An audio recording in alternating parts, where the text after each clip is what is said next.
എന്താണ് ഈ mock drill? നമ്മുടെ ഇന്ത്യ തിരിച്ചടിക്കുമെന്ന് പറഞ്ഞ് തിരിച്ചടിച്ചിരിക്കുകയാണ് അല്ലെ. നമ്മുടെ പല സഹോദരിമാരുടെയും സിന്ദൂരം മായ്ച്ചു കളഞ്ഞത് നമ്മുടെ മനസ്സിൽ മായാത്ത ഓർമ്മയായിട്ട് തന്നെയുണ്ട്.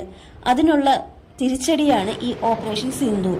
അപ്പൊ അതിന്റെ ഒരു ട്രയലായിട്ട് ഇന്ന് വൈകിട്ട് 4 മണിക്ക് ആരംഭിക്കുകയാണ്. അപ്പൊ എന്താണ് ഇതിൽ പാലിക്കേണ്ട കുറച്ച് നിർദ്ദേശങ്ങളുണ്ട്. ഇതിൽ 2 ടൈപ്പ് സൈറണുകളാണുള്ളത്. ഒന്ന് ലോങ് സൈറൺ ആണ്. ലോങ് സൈറൺ മുമ്പ് തന്നെ നമ്മൾ ഓഫീസ്, വീട്, മറ്റ് സ്ഥാപനങ്ങൾ എവിടെയായിരുന്നാലും അവിടുത്തെ ലൈറ്റുകളൊക്കെ ഓഫ് ആക്കണം. ജനലിന്റെ സമീപത്ത് ഫോണോ അങ്ങനെ പ്രകാശം പുറപ്പെടുപ്പിക്കുന്ന എന്തെങ്കിലും ഉപകരണങ്ങൾ ഉണ്ടെങ്കിൽ അതെല്ലാം ഒഴിവാക്കുകയും വേണം. കാരണം അടുത്ത അറ്റാക്ക് ലൈറ്റിനെ കേന്ദ്രീകരിച്ചായിരിക്കും എന്നതിനാലാണ്. ഇനി ഷോർട്ട് സൈറൺ ആണ് കേൾക്കുന്നതെങ്കിൽ നിങ്ങൾ സേഫ് ആണ് എന്നാണ് അർത്ഥം. ഇനി പൊതുസ്ഥലങ്ങളിലൊക്കെ നിൽക്കുന്ന ആൾക്കാരെ ഈ സൈറൺ കേൾക്കുന്ന സമയത്ത് തന്നെ കെട്ടിടങ്ങളിലേക്ക് മാറിയൊക്കെ നിൽക്കണം. പൊതുസ്ഥലത്തൊന്നും നിൽക്കാതിരിക്കാൻ ശ്രദ്ധിക്കണം. പിന്നെ വീട്ടിനുള്ളിൽ സുരക്ഷിതമായ ഒരു സ്ഥലം നമ്മൾ കണ്ടുപിടിച്ച് അങ്ങോട്ടേക്ക് മാറുകയും വേണം.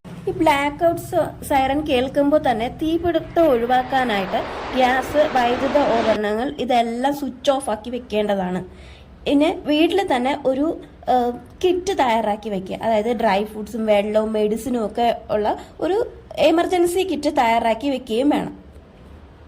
ഇനി മോക്ക് ഡ്രിൽ എന്താണെന്ന് പറയാം.